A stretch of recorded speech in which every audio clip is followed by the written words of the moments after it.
Hello students, now today we have to discuss your remaining part of miscellaneous exercise. Now we have to discuss your questions. Question number third. Question number third is, let A, B and C be the sets such that A union B is equal to A union C and A intersection B is equal to A intersection C, then show that B is equal to C. Question number third में आपके पास given है कि A B C आपके पास तीन set हैं और वो किस तरीके से हैं. A union B is equal to हमारे पास है B union C, sorry A union B is equal to A union C है हमारे पास. और फिर कह रहा है कि A intersection B is equal to हमारे पास है A इंटरसेक्शन C. ये हमारे पास गिवन है. अब यहां से प्रूफ करने के लिए हमारे कह रहा है then prove that B is equal to C. ये हमें प्रूफ करने के लिए कह रहा है. तो चलिए इसको हम प्रूफ करते हैं. किस तरीके से इसका हम प्रूफ करेंगे देखिए. अब इसके प्रूफ के लिए देखिए हम क्या कर रहे हैं. यहां पर B is equal to C हमें प्रूफ करना है. तो देखिए हमारे पास एक थ्योरम हमने प्रूफ की थी कि अगर हमारे पास कोई वैल्यू आपके पास प्रूफ करना हो A is equal to B, आप याद रखिएगा ये आपके पास एक थ्योरम हो सकती है. ठीक है, अगर A is equal to B proof करना है तो A सबसेट B हम प्रूफ कर दें और क्या प्रूफ कर दें B सबसेट C. तो अगर A सबसेट B है और B सबसेट C है तो हम कह सकते हैं कि A इज इक्वल टू क्या हो जाएगा हमारे पास B के इक्वल हो जाएगा. मतलब A सबसेट हो जाए B के और B सबसेट A के हो जाए तो A इज इक्वल टू क्या होता है B हमारे पास होता है. तो चलिए हम B is equal to C में हम पहले क्या प्रूफ कर रहे हैं कि B सबसेट C हम प्रूफ कर रहे हैं यहां से. तो B सबसेट C अगर हम प्रूफ करें तो किस तरीके से होगा. पहले एलिमेंट्स हम इसका उठाएंगे. यहां पर देखिए हम लॉजिक मेथड का यूज कर रहे हैं. ठीक है, यहां पर कोई नंबर्स का यूज नहीं कर रहे हैं हम. यहां पर x लेट करके s को एज्यूम करके हम x एज्यूम करके यहां इसको हम इस क्वेश्चंस को लगाएंगे. ठीक है, तो ये आपके पास कहलाता है लॉजिक मेथड. ठीक है, तो चलिए इसको हम यहाँ पर क्वेश्चन को करते हैं. तो यहाँ पर मैंने क्या लिया, B का एक एलिमेंट हमने लेट कर लिया. Let x belongs to B. तो B का एलिमेंट हमने यहाँ पे लेट कर लिया. Let x belongs to B. तो अगर आप कहते हैं कि let x belongs to B तो x बिलोंग्स टू B का क्या मतलब है हमारे पास. तो देखिए x बिलोंग्स टू B का ये मतलब हुआ कि अगर हम यहाँ से बात करें तो अगर x एलिमेंट B में बिलोंग कर रहा है तो निश्चित रूप से आप कह सकते हैं कि x element A union B में भी हो सकता है. ठीक है ना. अगर x एलिमेंट हमारे पास B में बिलोंग कर रहा है तो x एलिमेंट हमारे पास कहां पर हो सकता है A यूनियन B में भी बिलोंग कर सकता है. क्यों? क्योंकि ये जो B है, since B is the subset of A union B. ये पहले भी हम बात कर चुके हैं. ध्यान से देखिए, अगर आप कहते हैं कि A और B का हम लोग यूनियन निकालें, A और B का यूनियन निकालें तो वो B का क्या होगा, B का सबसेट ही होगा. क्योंकि यूनियन की अगर हम बात करें A और B के तो A के भी एलिमेंट्स होंगे, B के भी एलिमेंट्स होंगे. इस तरीके से वो एक बड़ा ही लंबा बड़ा सेट हो सकता है. ठीक है, और आपके पास B क्या है, B इससे आपके पास छोटा है तो इसका मतलब B क्या है, इस यूनियन का पार्ट हो सकता है. यानी B आपके पास क्या हो सकता है, A यूनियन B का सबसेट हो सकता है. तो इस तरीके से हम ये कह सकते हैं कि अगर कोई एलिमेंट x है वो B में बिलोंग कर रहा है तो वो निश्चित रूप से क्या होगा कि वो x element A union B में भी बिलोंग करेगा. ठीक है भाई, देयर इंप्लाइज. अब यहां पे आप कह सकते हैं कि देखिए A यूनियन B किसके इक्वल है हमारे पास, A यूनियन B की वैल्यू A यूनियन C के इक्वल है. Since A union B is equal to A union C. ठीक है, अब यहां पर पूरा लॉजिक का इस्तेमाल हो रहा है इसीलिए आप इसको लॉजिक मेथड कहते हैं. ठीक है ना, पूरा लॉजिक आपके पास लग रहा है. अब देखो A यूनियन B क्या है, A यूनियन C के इक्वल है. तो इसका मतलब इस वैल्यू को हम क्या लिख सकते हैं भाई, x belongs to A union C लिख सकते हैं. ठीक है भाई, इसको हमने लिख दिया x belongs to A union C. अब बात करते हैं A यूनियन C का मतलब क्या होता है. तो ध्यान करिए, मैंने आपको डेफिनेशंस जब यहां पर यूनियन की कंडीशंस को लिखाया था तो यूनियन में और लगता है दो सेट के बीच में और आपके पास इंटरसेक्शन में एंड का यूज होता है. ठीक है ना. तो यूनियन जब आप ब्रेक करोगे तो इसकी डेफिनेशंस लगाओगे तो क्या होगा, x बिलोंग्स टू A और x बिलोंग्स टू C. ये हम लिख सकते हैं.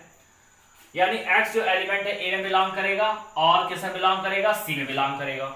अब हमारे पास फिर से क्वेश्चन कह रहा है कि अगर आपके पास यहां पर देखिए फिर से गिवन है कि A intersection B, since A intersection B is equal to A intersection C, यानी A और B का जो इंटरसेक्शन है वो आपके पास A और C का इंटरसेक्शन है, मतलब A B में कॉमन एलिमेंट्स जो आपके पास इक्वल होंगे वो किसके इक्वल होंगे, A और C के कॉमन एलिमेंट्स के इक्वल होंगे। तो इसका मतलब ये हो गया कि अगर हम बात करें तो यहाँ भी जो एलिमेंट्स हमारे पास है, यहाँ पर जो एलिमेंट्स हमारे पास हो रहा है, तो अगर हम इसकी बात करें तो क्या हो सकता है, इसको हम कह सकते हैं कि ये जो आपके पास और कह रहा है यूनियन कह रहा है, तो A और C दोनों में एलिमेंट्स हो सकते हैं, क्योंकि आपके पास यहाँ भी कह रहा है कि हमारे पास X एलिमेंट्स क्या है, ऑलरेडी बिलोंग कर रहा है। यहाँ पर देखिए X एलिमेंट B में ऑलरेडी बिलोंग कर रहा है, तो आप ये कह रहे हैं कि अगर X एलिमेंट B में बिलोंग कर रहा है तो निश्चित रूप से वो A में होगा, क्योंकि हमारे पास इंटरसेक्शन कह रहा है। तो अगर X एलिमेंट B में भी है, X एलिमेंट A में भी है, तो हम कह सकते हैं कि ये आपके पास X एलिमेंट A में होगा और X एलिमेंट C में होगा, ठीक है ना। तो X एलिमेंट A में होगा एंड X एलिमेंट C में हो जाएगा। तो इसका मतलब ये और की जगह हम क्या कर सकते हैं, इसके अकॉर्डिंग हम एंड का यूज कर सकते हैं। इसका मतलब ये हो गया कि X belongs to A and X belongs to C, दोनों में आपके पास होगा, ठीक है। तो अगर X belongs to A and X belongs to C है, तो इसको आप कह सकते हैं सिंपल रूप से कि X C में किसमें बिलोंग करेगा, भी C में बिलोंग करेगा, X बिलोंग्स टू C। सो अब अगर X A में बिलोंग कर रहा है एंड X C में बिलोंग कर रहा है, तो आप कह सकते हैं कि X क्या होगा, C में बिलोंग करेगा, ठीक है। अभी अगर आप देख सकते हैं कि X बिलोंग्स टू B, अब आपके पास कंडीशन थी, अगर आप कहते हैं A सबसेट B, तो A सबसेट B की कंडीशंस होती है कि अगर X एलिमेंट A में बिलोंग करे तो दियर इंप्लाइज क्या होगा, X बिलोंग्स टू B। तो आप ध्यान से देखिए कि X एलिमेंट B में बिलोंग कर रहा है, दियर इंप्लाइज X बिलोंग कर रहा है C में, तो आप कह सकते हैं कि हमारे पास यहां से निकल करके आ रहा है B सबसेट C। तो ये देखिए हमारे पास एक कंडीशन यहां से निकल करके आ गई है। अब हम यहां पर प्रूफ करेंगे कि C सबसेट होगा किसका, B का, और अगर C सबसेट B का आ गया तो आपके पास क्लियर हो जाएगा कि B इज इक्वल टू क्या हो जाएगा, C हो जाएगा। तो जल्दी से इसको आप अच्छे से देख लीजिए। आगे हम इसका दूसरा केस निकाल रहे हैं। दूसरा केस हमारे पास होगा C सबसेट B को हम प्रूफ करेंगे, ओके। इसको आप स्क्रीनशॉट ले सकते हैं इसका।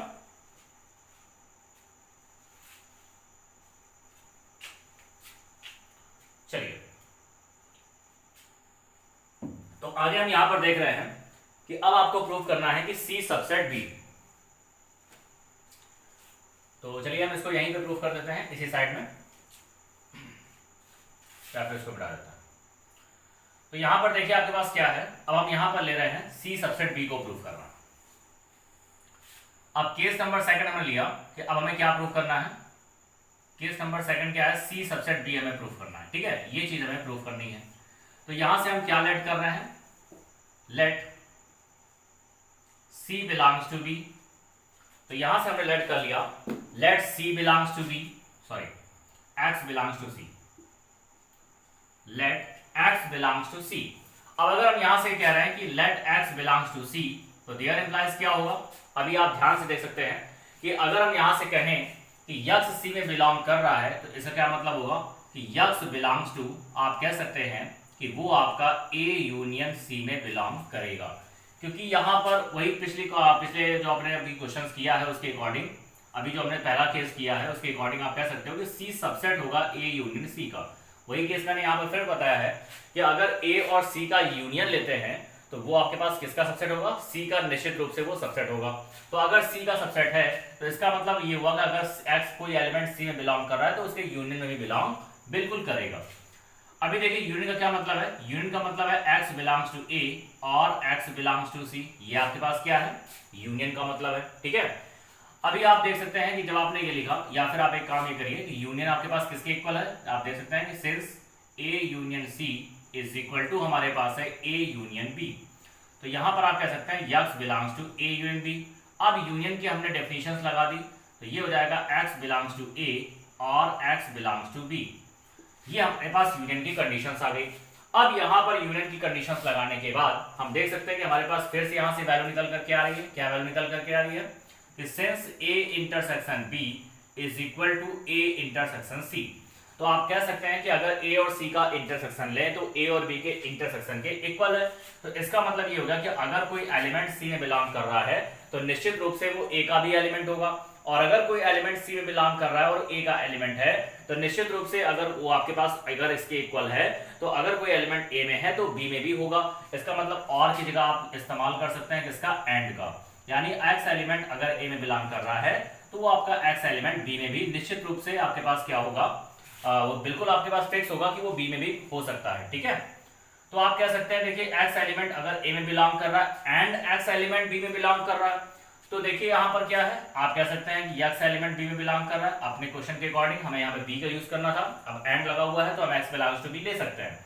अब देखिए, अब फिर वही कंडीशन है, अगर कहते हैं X belongs to C, there implies X belongs to C है, तो आप कह सकते हैं कि सी सबसेट क्या हो गया, बी, और ये हमारे पास आ गया केस नंबर सेकंड। तो from the equation first and second, from equation first and second we get, क्या है आपके पास, अब आपके पास क्या है कि बी सबसेट सी भी मिल रहा है, सी सबसेट बी भी मिल रहा है, देन आप कह सकते हैं बी इज इक्वल टू सी। तो ये हमारे पास आपका प्रूफ हो गया। आगे हम लोग डिस्कस करेंगे क्वेश्चन नंबर 4 को, इसको जल्दी से देख लीजिए।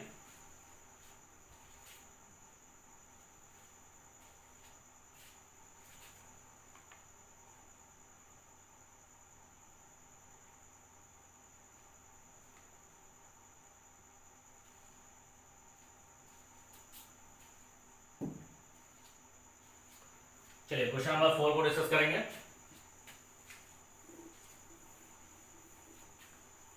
क्वेश्चन नंबर 4 कह रहा है, show that the following 4 conditions are equivalent. आपके पास 4 कंडीशंस है और कह रहा है कि ये आपके पास इक्विवेलेंट है। कौन कौन सी 4 कंडीशंस हैं? 4 कंडीशन में हमारे पास कह रहा है कि A subset B, number first A subset B, number second a minus B is equal to 5, a minus B is equal to 5, number third a union b is equal to b, and number 4 ये हमारे पास कह रहा है a intersection b is equal to a। ये हमारे पास value निकल करके आ रही है और कह रहा है कि ये आपके पास जो 4 कंडीशंस है वो क्या है, इक्विवेलेंट है, ऐसा आपको प्रूफ करना है। तो इसका मतलब आपको शो करना है, देन प्रूव दैट, आपको क्या प्रूफ करना है कि ये इक्विवेलेंट है। इक्विवेलेंट का मतलब है कि फर्स्ट आपके पास क्या है, रिवर्सेबल है किसके, सेकंड के, एंड सेकंड रिवर्सेबल हमारे पास है, रिवर्स प्रोसेस है हमारे पास किसका, थर्ड का, एंड सॉरी फर्स्ट आपके पास क्या है, सेकंड का है, और फर्स्ट आपके पास क्या है, थर्ड का है, एंड आल्सो फर्स्ट आपके पास क्या होगा, रिवर्स होगा, रिवर्स प्रोसेस होगा किसका, फोर्थ का। ठीक है, तो ये चीज 3 चीजें आपको यहाँ पर निकालनी है। अगर ये इक्विवेलेंट है तो फर्स्ट 4 का रिवर्सेबल होगा, और फर्स्ट आपका थर्ड का भी होगा, और फर्स्ट आपका फोर्थ का भी होगा। इसका मतलब ये होगा कि अगर हम बात करते हैं फर्स्ट रिवर्सेबल ऑफ सेकंड, तो चलिए हम पहला केस लेते हैं। अगर यहाँ से कहते हैं फर्स्ट रिवर्सेबल ऑफ सेकंड, ठीक है, ये नंबर फर्स्ट का हम यूज कर रहे हैं, तो फर्स्ट रिवर्सेबल ऑफ सेकंड की अगर हम बात करें तो इसका क्या मतलब है, ठीक है, अगर यहां से वैल्यू को ले तो सपोज दैट आपको प्रूफ करना है, proof that first reverse process of second. तो ये अगर हमें प्रूफ करना है तो इसका मतलब हो गया कि ये देखिए फर्स्ट ये है और सेकंड ये है। इसका मतलब ये हो गया कि अगर हम ए सबसेट बी लेते हैं तो ये रिवर्सेबल प्रोसेस है किसका, a minus B is equal to 5 का।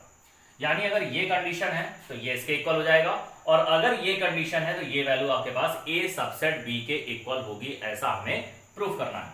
ठीक है, तो चलिए अगर आप ये चीज को प्रूफ करना चाहते हैं तो पहले आप एक तरफ का केस लेंगे यहाँ पर। तो केस नंबर फर्स्ट हम यहाँ पर ले रहे हैं। अब केस फर्स्ट यहाँ पर क्या कह रहा है कि अगर हम यहाँ से कहें कि a सबसेट b है आपके पास, तो there implies a minus B is equal to 5 होगा। ये चीज हमें प्रूफ करनी है। और फिर केस नंबर सेकंड हमारे पास ये होगा कि जब a minus B is equal to 5 लेके चलेंगे तो हमारे पास निकल करके आएगा a सबसेट b हो जाएगा। ठीक है, तो चलिए इसका मतलब ये हो गया कि अगर ये चीज आपको गिवन है तो ये हमें प्रूफ करना है। तो यहां से हमारे पास गिवन क्या हो गया, यहां से हमारे पास गिवन है a subset b, and proof आपको करना है, क्या प्रूफ करना है कि a माइनस बी आपके पास इक्वल होगा किसके, 5 के। ऐसा हमें प्रूफ करना है। तो चलिए यहां पर देखते हैं कि a minus B is equal to 5 अगर हमें प्रूफ करना है तो किस प्रकार से इसको करेंगे। तो सबसे पहले हम यहां पर लिखेंगे कि इस वैल्यू को प्रूफ करना है। तो देखिए हम इस वैल्यू को लेके चलेंगे। तो let x belongs to a minus B, इसका हमने एक एलिमेंट उठा लिया। तो यहां से हमने क्या लेट किया, let x belongs to a minus B. अभी देखिए अगर हम x elements a minus B का ले रहे हैं तो इसका क्या मतलब होगा भाई। अब अगर x elements a minus B का हम यहां पर कंसिडर कर रहे हैं तो इसका मतलब ये हो गया कि x एलिमेंट्स या तो आपके पास क्या होगा, x एलिमेंट्स a में बिलोंग करेगा एंड यहां पे माइनस की डिफरेंस की कंडीशंस लगा रहे हैं, x एलिमेंट a में बिलोंग करेगा and x does not belongs to b। a minus b की आपके पास कंडीशन होती है कि x एलिमेंट्स a में बिलोंग करेगा और एंड x एलिमेंट्स b में बिलोंग नहीं करेगा, ये हमारे पास कंडीशन है। अब यहां पर हमारे पास ये कह रहा है there implies x element a में बिलोंग कर रहा है, x एलिमेंट b में बिलोंग नहीं कर रहा है, लेकिन क्वेश्चन में हमारे पास गिवन है कि a सबसेट b है। तो यहां पर हमारे पास क्या गिवन है, सिंस a सबसेट b। तो भाई अगर हम कहते हैं a सबसेट b, इसका मतलब जो हमारे पास एलिमेंट अगर a में है तो वो निश्चित रूप से b में जरूर होगा, लेकिन ये हमारे पास इस कंडीशन को क्या कर रही है, कंट्राडिक्ट कर रही है। देखिए हमारे पास क्या रहा, x एलिमेंट a में तो है लेकिन b में नहीं है, और हमारे पास ये चीज गिवन है तो हमारे पास ये हो ही नहीं सकता। इसका मतलब ये आपके पास जो एलिमेंट दिख रहा है x, वो क्या है, x बिलोंग्स टू 5 होगा, नल सेट होगा, ऐसा आपके पास नहीं हो सकता। अब अगर ये x बिलोंग्स टू 5 हो गया तो ये इसका क्या बन गया, सबसेट बन गया। अब हम इसको उल्टा प्रूफ कर देंगे। तो अगर हम इसको उल्टा प्रूफ कर देंगे, देखिए हम प्रूफ नहीं करने जा रहे हैं, अब इसको हम रिवर्स टेबल का चिन्ह लगा दे रहे हैं, ठीक है ना, रिवर्स प्रोसेस का चिन्ह लगा दे रहे हैं, तो ये आपके पास उल्टा प्रूफ हो गया, ठीक है। तो अगर ये उल्टा प्रूफ यानी दोनों साइड से प्रूफ हो गया तो आप कह सकते हैं a minus B is equal to क्या आ गया, 5। तो ये देखिए हमारे पास वैल्यू निकल करके आ गई कि अगर हम a सबसेट b लें तो क्या होता है, a minus B is equal to 5। So आप कह सकते हैं कि अगर a सबसेट b है तो देयर इंप्लाइज क्या होगा, a minus B is equal to 5 हो जाएगा। ये हमारे पास पहला केस हो गया। अभी दूसरा केस हम ये लेंगे कि अगर a minus B is equal to 5 है तो क्या हमारे पास होगा, a सबसेट b हो जाएगा। तो चलिए हम केस नंबर 2 लेते हैं यहां से। तो जब केस नंबर 2 की बात करें तो केस नंबर 2 में हमारे पास ये कह रहा है कि जब a minus B is equal to 5 है, हमारे पास क्या गिवन है, जब a minus B is equal to 5 है तो देयर इंप्लाइज क्या होगा, a सबसेट b हो जाएगा, ऐसा हमें प्रूफ करना है। इसका मतलब ये हो गया कि ये हमारे पास गिवन है और ये हमें प्रूफ करना है। तो चलिए हम यहां पर देखते हैं तो क्या हो जाएगा हमारे पास। इसका मतलब ये हो गया कि हमारे पास जो गिवन है वो क्या गिवन है, a minus B is equal to 5 and आपको प्रूफ करना है, क्या प्रूफ करना है, प्रूफ करना है a सबसेट b, ये हमें प्रूफ करना है। तो चलिए अगर ये क्वेश्चन आपको प्रूफ करना है तो किस तरीके से करेंगे। अगर ये प्रूफ करना है तो इसका एलिमेंट्स हम मानेंगे, जैसे हमने यहां पे लिया था, ये प्रूफ करना था तो इसका एलिमेंट्स लिया था हमने। तो चलिए इसको हम कंसिडर कर लेते हैं, let x belongs to a, ये हमने कंसिडर कर लिया। तो x बिलोंग्स टू a तो देयर इंप्लाइज क्या होगा भाई, x एलिमेंट b में बिलोंग करेगा। अगर आपका x एलिमेंट्स a में बिलोंग कर रहा है तो इसका मतलब क्या हो गया, x एलिमेंट्स आपका b में बिलोंग करेगा। क्यों बिलोंग करेगा, since if x does not belongs to b। कहने का मतलब यह है कि अगर x एलिमेंट b में बिलोंग नहीं करेगा तो इसका क्या मतलब होगा, इसका ये मतलब होगा ये जो a माइनस बी निकल करके आएगा वो 5 के इक्वल नहीं हो सकता, ठीक है। तो अगर ये ऐसा नहीं हो सकता इसका मतलब x बिलोंग्स टू b निश्चित रूप से होगा, क्योंकि हमारे पास गिवन क्या है, क्योंकि हमारे पास गिवन है a minus B is equal to 5। तो अगर a minus B is equal to 5 given है तो निश्चित रूप से x elements does not belongs to b नहीं होगा, x बिलोंग्स टू b हो जाएगा इसके अकॉर्डिंग, ठीक है। क्योंकि हमारे पास गिवन क्या है, क्योंकि हमारे पास गिवन है a minus B is equal to 5। So आप कह सकते हैं कि यक्स एलिमेंट किसमें बिलोंग करेगा, b में बिलोंग करेगा। और ये जो कंडीशन शो कर रही है वो किसी कंडीशन है भाई, a सबसेट b की है, और यही हमें क्या प्रूफ करना था, आपको प्रूफ करना था। इसका मतलब ये हो गया कि अगर हम यहां से कहें कि a minus B is equal to 5 है तो देयर इंप्लाइज क्या होगा, a सबसेट b हो जाएगा। तो चलिए हमारे पास दूसरा केस भी हो गया। अब यहां पर आप देख सकते हैं कि हमारे पास दोनों केस हो रहे हैं भाई। कौन कौन से केस यहां पर हो रहा है हमारे पास, पहला केस ये हो रहा है कि आप देख सकते हैं कि अगर a सबसेट b, अगर हमारे पास ये गिवन है तो a minus B is equal to 5 होगा, और अगर a minus B is equal to 5 है तो आपका a सबसेट b हो जाएगा। तो अब जब दोनों तरफ से ये प्रोसेस हो गए तो आप कह सकते हैं सो आप कह सकते हैं कि a subset b reverse process a minus B is equal to 5। तो ये आपके पास इक्विवेलेंट है, इसका मतलब फर्स्ट इक्विवेलेंट टू सेकेंड, ये हमारे पास निकल करके आ गया। चलिए नेक्स्ट हमारे पास क्या कर रहा है कि फर्स्ट को इक्विवेलेंट करना है किसके, थर्ड के। तो इसको जल्दी से स्क्रीनशॉट ले लीजिए, आगे हम इसको सेकंड आपका प्रूफ करेंगे, फर्स्ट इक्विवेलेंट ऑफ थर्ड।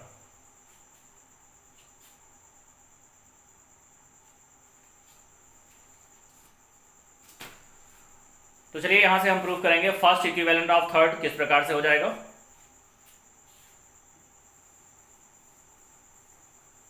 तो यहां से हमारे पास है फर्स्ट इक्विवेलेंट ऑफ थर्ड और फिर है फर्स्ट इक्विवेलेंट ऑफ फोर्थ, ठीक है। तो यहां पर हमारे पास क्या है, आपको प्रूफ करना है, क्या प्रूफ करना है कि ये जो फर्स्ट वैल्यू है वो हमारे पास इक्विवेलेंट हो रही है किसके,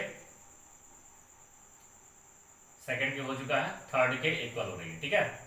और आप कह सकते हैं, क्या कह सकते हैं भाई, बुक्स देख लेते हैं क्या था आपके पास। देखिए फर्स्ट इक्विवेलेंट ऑफ थर्ड का मतलब ये हो गया कि हमारे पास ये जो वैल्यू निकल करके आएगी, अगर आप कह सकते हैं कि a subset b reverse process है आपके पास, थर्ड के है, तो ये हो जाएगा a union b is equal to b, ये हमारे पास होना चाहिए। तो देखिए ये हमारे पास अगर वैल्यू है तो किस तरीके से हो सकती है, बहुत ध्यान समझिएगा, क्योंकि आगे आपके पास जो फर्स्ट इक्विवेलेंट ऑफ फोर्थ है वो आपके लिए हम होमवर्क दे रहे हैं, उसको आप कंप्लीट करेंगे और नेक्स्ट वीडियो में हम आपको उसको डिस्कस करेंगे कि किस तरीके से आप ये लगा रहे हैं, आप अपना क्वेश्चन उससे मिला लीजिएगा, ठीक है। तो ये हम अभी आपको फर्स्ट इक्विवेलेंट ऑफ थर्ड देख रहे हैं। तो a subset b reversible of a union b is equal to b। तो इसका मतलब ये हो गया कि पहले हम एक केस यहां से लेंगे, तो चलिए केस फर्स्ट लेते हैं। तो केस फर्स्ट हमने लिखा कि a subset b there implies a union b is equal to b, यानी ये हम एक प्रक्रिया यहां से एक साइड से ले रहे हैं, वन साइड से ले रहे हैं कि अगर a सबसेट b है तो a union b is equal to b होगा। अगले केस में हम इसको लेंगे और ये प्रूफ करेंगे। तो इसका मतलब ये कि अगर ये आपको प्रूफ करना है तो ये गिवन है और ये आपको प्रूफ करना है। तो चलिए हमारे पास गिवन क्या है, given that a subset b, और आपको प्रूफ करना है a union b is equal to b। तो ये हमें प्रूफ करना है। तो चलिए देखते हैं इसको किस तरीके से प्रूफ करेंगे। तो बिल्कुल सेम उसी तरह का है, कैसे करेंगे देखिए। अब अगर ये प्रूफ करना है तो भाई इसी का एलिमेंट्स हम लोग मानते थे, तो अगर ये प्रूफ करना है तो लॉजिक मेथड में आप क्या करेंगे, इस वैल्यू को x लेंगे, कंसीडर करेंगे, let x belongs to a union b, let x belongs to a union b। तो x belongs to a union b, अगर ऐसा आप लेते हैं भाई क्या मतलब होगा इसका, तो x belongs to a union b का मतलब होगा x बिलोंग्स टू a और x belongs to b, x belongs to a और x बिलोंग्स टू b। अब क्वेश्चंस में क्या कह रहा है कि a सबसेट b है, क्वेश्चंस में हमारे पास क्या गिवन है कि a सबसेट b है। तो भाई अगर a सबसेट b है इसका मतलब क्या होगा, अब इसका मतलब ये हो गया कि अगर कोई एलिमेंट्स हमारे पास है वो a में है तो वो निश्चित रूप से b में भी होगा। तो देखिए अगर x एलिमेंट्स a में बिलोंग कर रहा है तो इसका मतलब ये हो गया कि x एलिमेंट b में बिलोंग करेगा, और ये हमारे पास था और x बिलोंग्स टू b। अब ये दोनों सेम ही कंडीशन लिखी हुई है तो आप कह सकते हो x बिलोंग्स टू b। तो ये देखिए ये इसके क्या हो गया, अभी सबसेट हो गया। अब इसका हम रिवर्स ले लेंगे, तो यहां से हम उल्टा प्रूफ कर दे रहे हैं, ठीक है, ऐसे रिवर्स प्रोसेस लगा दे रहे हैं। तो इसका मतलब क्या ले सकते हैं, अगर रिवर्स का सिंबल लगा दिया तो सीधे आप इसको इक्वल कर सकते हैं। अगर ये रिवर्स का सिंबल ना लगाते तो अभी केवल सबसेट होता और दूसरा भी प्रूफ करना पड़ता, ठीक है। तो ये रिवर्स प्रोसेस लगाने से, क्योंकि रिवर्स चल रहा था तो हम दूसरा प्रूफ नहीं कर रहे, सीधे रिवर्स प्रोसेस का सिंबल लगा दिया और आपके पास सेकंड भी हो गया। तो ये हमारा प्रूफ हो गया कि a यूनियन b किसके इक्वल हो गया, a के। तो देखिए पहला हो गया हमारे पास, क्या हो गया, कह सकते हैं कि अगर a सबसेट b है तो देयर इंप्लाइज आप कह सकते हैं कि a union b is equal to b होगा। अभी हम यहां से केस नंबर सेकंड को देखेंगे, इसको देख लीजिए।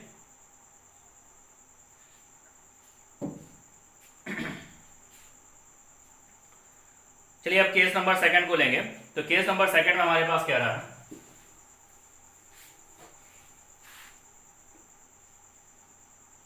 केस नंबर सेकंड ये है कि अब आप इस वैल्यू को लेंगे यानी A union B is equal to B लेंगे, देयर इंप्लाइज आपके पास आना चाहिए ए सबसेट बी।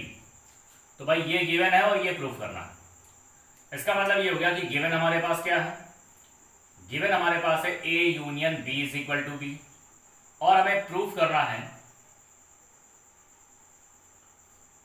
है ए सबसेट बी। अगर इस वैल्यू को हमें प्रूफ करना है तो कैसे प्रूफ करेंगे भाई, बिल्कुल ठीक वैसे ही। अगर ये चीज प्रूफ करना है तो ये चीज हम लेके चलेंगे, क्या लेट करेंगे यहां पर, let x belongs to a। तो अगर आप कह रहे हैं कि x बिलोंग्स टू a, तो भाई x बिलोंग्स टू a का क्या मतलब है। अब अगर x बिलोंग्स टू a हम यहां पर कह रहे हैं तो आप कह सकते हैं कि ये let x belongs to a और x बिलोंग्स टू b, ठीक है, x बिलोंग्स टू a और x बिलोंग्स टू b। अब यहां पर और x belongs to a x belongs to b, इसका क्या मतलब हो गया भाई, इसका मतलब ये हो गया कि x belongs to a union b, और का मतलब यूनियन। और यहां पर हमारे पास गिवन है कि a यूनियन b किसके इक्वल है भाई, b के इक्वल है। तो आप कह सकते हैं कि x बिलोंग्स टू b हो गया। अब देखिए x belongs to a there implies x belongs to b, तो इससे क्या क्लियर है कि ये a सबसेट b हो गया, और यही हमें प्रूव करना था।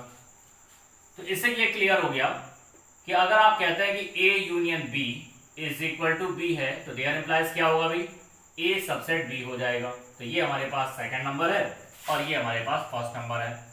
तो आप कह सकते हैं from the equation first and second, from equation first and second we get, तो भाई देखिए यहां पर ये इसके इक्वल हो रहा है, और जब आप ये वैल्यू ले रहे हैं तो ये इसके आपके पास हो रहा है, ठीक है, तो दोनों रिवर्स प्रोसेस है। इसका मतलब ये हो गया कि a subset b reverse process of a union b is equal to b। इसका मतलब ये जो वैल्यू है फर्स्ट, वो आपके पास क्या है, फर्स्ट इक्विवेलेंट है किसके, थर्ड के। अब आपके पास हम यहां पर नेक्स्ट हम आपको दे रहे हैं फर्स्ट इक्विवेलेंट ऑफ 4, ठीक है, आपको यहां पर हम लिख दे रहे हैं और ये आप इसको लगाइएगा। आपको क्या प्रूफ करना है कि जो फर्स्ट है वो इक्विवेलेंट है किसके, 4 के। और आप कह सकते हैं कि अगर आप कहें तो a subset b reverse process of, और यहां से वैल्यू निकल करके आएगी a intersection b is equal to a। तो यहां से केस फर्स्ट आपका बनेगा, केस फर्स्ट क्या बनेगा भाई, केस फर्स्ट बनेगा a subset b there implies a intersection b is equal to a हो जाएगा। और केस सेकंड जो हमारे पास यहां से बनेगा, केस सेकंड ये बनेगा कि जब आप क्या लेंगे, a intersection b is equal to a लेंगे, और देयर इंप्लाइज ये हो जाएगा a सबसेट b। तो ये वैल्यू हमारे पास निकल करके आएगी, और यहां पर हमारे पास गिवन होगा a सबसेट b, और आपको प्रूफ करना होगा a intersection b is equal to a को, और यहां पर हमारे पास गिवन होगा a intersection b is equal to a, और प्रूफ करना होगा a सबसेट b को। तो ये आपके लिए हम होमवर्क में दे रहे हैं, तो इसको आप अच्छे तरीके से देख लीजिए, ये क्वेश्चन आपको लगाना है, और आगे हम लोग इसी क्वेश्चन से आपके डिस्कस करेंगे, और आप इसको फिर मिला लीजिएगा कैसे आपने इसको लगाया है, ठीक है। तो आज के लिए इतना ही रखते हैं, ओके, थैंक यू।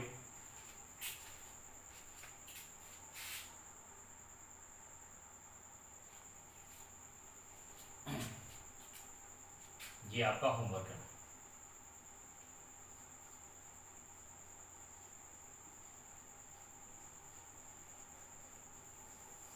ठीक है, इसके आगे आप होमवर्क करेंगे, कंप्लीट कर लीजिएगा।